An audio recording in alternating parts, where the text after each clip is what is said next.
अंदर हरबर्दारी, बाहर एहतजाज जारी। पूरा कराची जैम। सिंध असेंबली की हलबर्दारी के मौके पर ऑपोजिशन का एहतजाज, पुलिस का लाठीचार्ज और शेलिंग, खातीन समेत मुतादिद अफराद गिरफ्तार। असेंबली के तरफ और रेड जोन में दफा 144 नाफिज। पुलिस ने सिंध असेंबली जाने वाले रास्ते बंद कर दिए। एहतजाजी कारकुन रेड जोन में दाखिल। पुलिस का क्रैकडाउन, दर्जनों जेर हिरासत। JUI का शारा फैसल, कारसाज, सुपर और नेशनल हाईवे पर धरना। नर्सरी के मकाम पर पुलिस और कारकुनान आमने सामने। पुलिस की मुजाहिरीन पर लाठीचार्ज और शेलिंग। JUI रहनुमा राशिद सुमरो जख्मी। कारसाज और टोल प्लाजा पर भी कारकुनान और पुलिस में झड़पें। एहतजाज के बायस शहर में ट्रैफिक का निजाम दरहम बरहम। अहम शाहराह ब्लॉक, गाड़ियों की लंबी कतारें। फ्लाइट ऑपरेशन भी मुतासिर।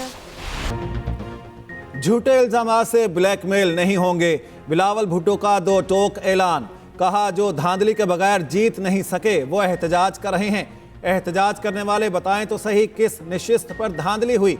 क्या मेरी लाड़काना की सीट पर धांधली हुई? मैं 1 लाख की लीड से जीता हूं। इल्जाम लगाया है तो सबूत भी लाएं। मजहबी, लिसानी और फिरका वाराना दहशतगर्दी बर्दाश्त नहीं करेंगे। इलेक्शन के दौरान तशद्दुद की तहकीकात होंगी। जिम्मेदारों को सजा देंगे। तशद्दुद में मुलविस अफराद को इबरत का निशान बनाएंगे। बोले PTI ने शहबाज शरीफ का रास्ता रोकने की कोशिश नहीं की। PTI ने खुद ऐलान किया वो पीपल्स पार्टी के पास नहीं आएंगे। IMF को खत लिखने से PTI की असलियत सामने आ रही है।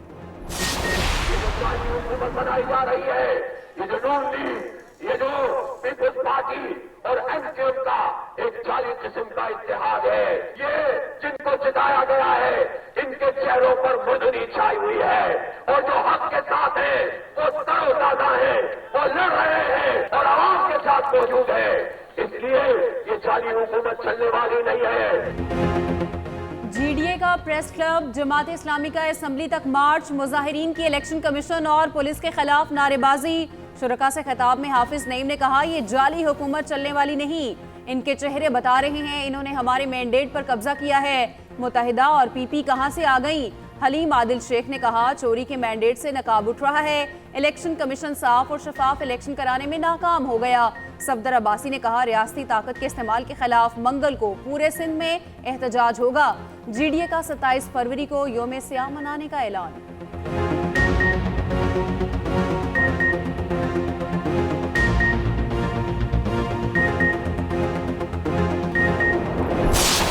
एहतजाज करने फिर सबका हक है।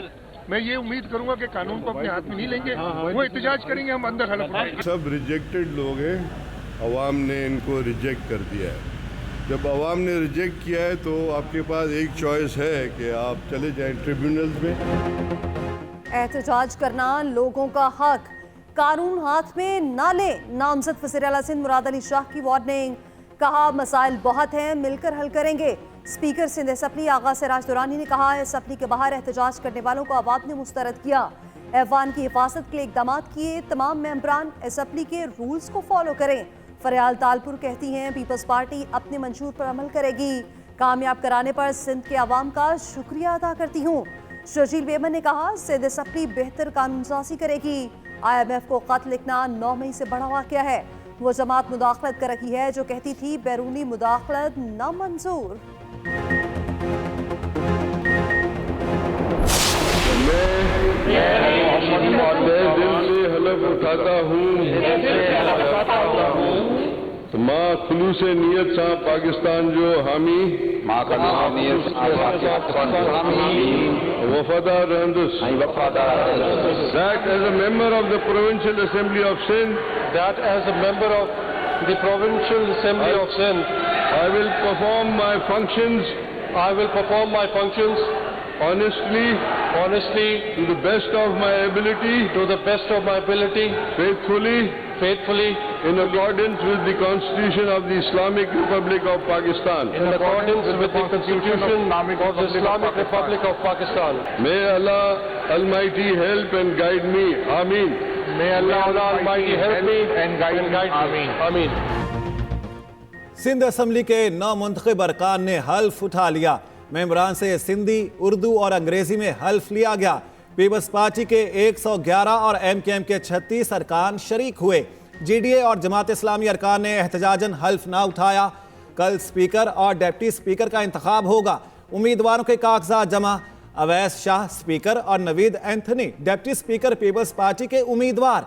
मुत्तहदा ने स्पीकर के लिए सोफिया शाह और डिप्टी स्पीकर के लिए राशिद शाह को नामजद किया। मुराद अली शाह तीसरी बार वजारत आला का मनसब संभालेंगे। इजलास में मोहतरमा शहीद बेनज़ीर भुट्टो की यादगार तस्वीर स्क्रीन पर चलाई गईं। हल्फ के दौरान गैलरी से जिए भुट्टो के नारे गूंजते रहे। स्पीकर नारेबाजी से मना करते रहे।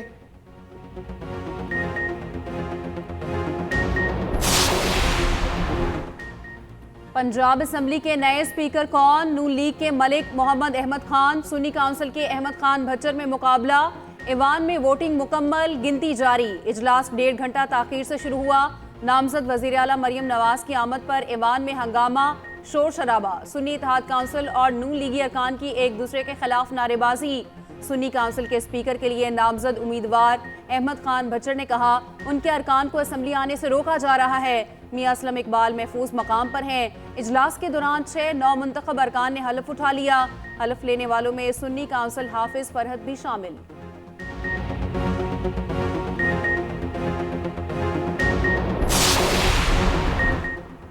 बलोचिस्तान और KP में भी हुकूमत साजी का मरहला आ गया। बलोचिस्तान असेंबली का इजलास 28 फरवरी को तलब। इजलास गवर्नर अब्दुल वली काकर ने तलब किया। नौमुंतखब अरकान हल्फ उठाएंगे।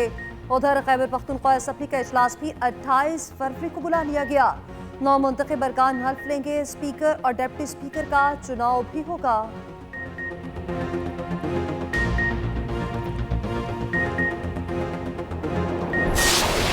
जिंदगी में वो शख्स कभी कामयाब नहीं हो पाता जिस पे नाकामी का खौफ कामयाबी से ज़्यादा हो।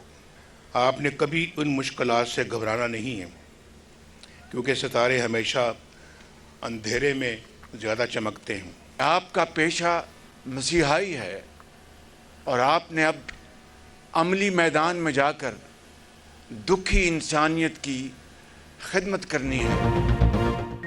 नाकामी का खौफ रखने वाला कभी कामयाब नहीं होता। नौजवान खुद को इंतशार और बदतहजीबी से दूर रखें। कायद नून लीग नवाज शरीफ का शरीफ मेडिकल ट्रस्ट के कॉन्वोकेशन की तकरीब से खिताब। कहा नौजवान पाकिस्तान का मुस्तकबिल, लगन के बगैर कामयाबी का कोई तसव्वुर नहीं। शहबाज शरीफ बोले कामयाब तलबा अमली ज़िंदगी में पाकिस्तान की खिदमत कर रहे हैं। यकीन है आप दुखी इंसानियत की खिदमत करेंगे। तकरीब में नामजद वज़ीर आला पंजाब मरियम नवाज भी मौजूद थीं। लीगी क़यादत ने तलबा में मेडल्स भी तकसीम किए। उधर नामजद वज़ीर आज़म शहबाज शरीफ से बलूचिस्तान से नौमुंतखब अरकान और पार्टी रहनुमाओं की मुलाकात। लीगी सदर ने कहा सियासी मुफादात नहीं, पाकिस्तान के मुफादात को मुकद्दम रखना है। पाकिस्तान और बलूचिस्तान की तरक्की के लिए हम सब मिलकर खुलूसे दिल से काम करेंगे। सिंध असेंबली में नए आने वालों के लिए मज़ेदार खाबे। अरकाने असेंबली के एजाज़ में ज़ोहराना अनवाओ इकसाम के खानों से तवाज़ो। मछली, टिक्का बोटी, कोरमा, पूरी, पराठा और दीगर डिशेस शामिल। चाय, कोल्ड ड्रिंक्स और कहवा भी पेश किया गया।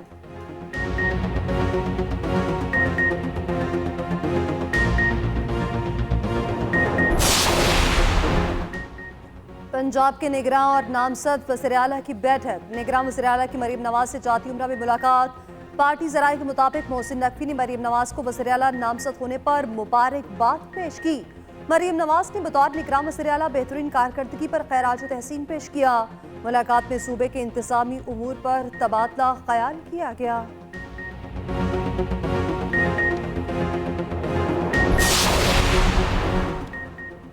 फिरौन एक निज़ाम का नाम था जो आज भी मौजूद है। इस्लाम सिर्फ इबादत का नहीं, दुनिया पर हुक्मरानी का नाम है। सिराजुल हक का इस्लामी जमीयत तलबा पाकिस्तान के सालाना इज्तिमा से खिताब। एक सफ़ीर ने मुझे बताया हमारा मुकाबला आपसे है, दूसरी जमातें हमारा निज़ाम चलाएंगी, आप इस्लामी निज़ाम लाएंगे।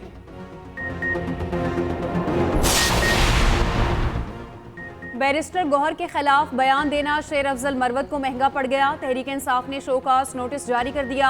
Notice general secretary Umar Ayub की जानिब से जारी किया गया। 2 दिन के अंदर गैर मशरूत मुआफ़ीनामा जमा कराने की हिदायत। कहा गया जवाब तसल्ली बख्श ना हुआ तो कार्रवाई की जाएगी। शेर अफजल मरवत ने कहा था, बैरिस्टर गोहर की कारकर्दगी अच्छी नहीं थी, इसीलिए चेयरमैन के लिए नामजद नहीं किया गया।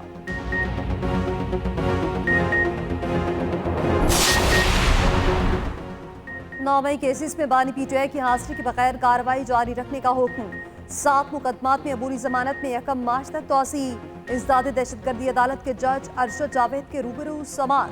बानी पीटीआई की वीडियो लिंक के जरिए हाजिरी मुकम्मल नहीं हो सकी। अडयाला जेल सुपरिटेंडेंट तौहीन अदालत के मुर्तकिब हुए हैं। अदालत के रिमार्क्स, तौहीन अदालत की कार्रवाई शुरू हुई तो जमानत पर फैसला ताख़ीर का शिकार हो जाएगा। बानी पीटीआई के वकील का बगैर हाजिरी दलाइल मुकम्मल करने की तजवीज़ पर इत्तफाक। उधर साइफर और तोशाखाना केस में सजा के खिलाफ बानी पीटीआई की अपील समात के लिए मुकर्रर। इस्लामाबाद हाई कोर्ट ने दोनों दरख्वास्तों पर खसूसी बेंच तश्कील दे दिया। चीफ जस्टिस आमिर फारूक और जस्टिस मियां गुल हसन पीर को समात करेंगे। और अहाता अदालत से कौन गिरफ्तार हो सकेगा? एसओपीज तैयार। तौहीन अदालत केस में अहाता अदालत से गिरफ्तार किया जाएगा। दहशतगर्दी, असलहे की नुमाइश, इक़दाम खुदकुशी का मुलजिम भी गिरफ्तार होगा। पुलिस ने 16 निकाती एसओपीज इस्लामाबाद हाई कोर्ट में जमा करा दिए।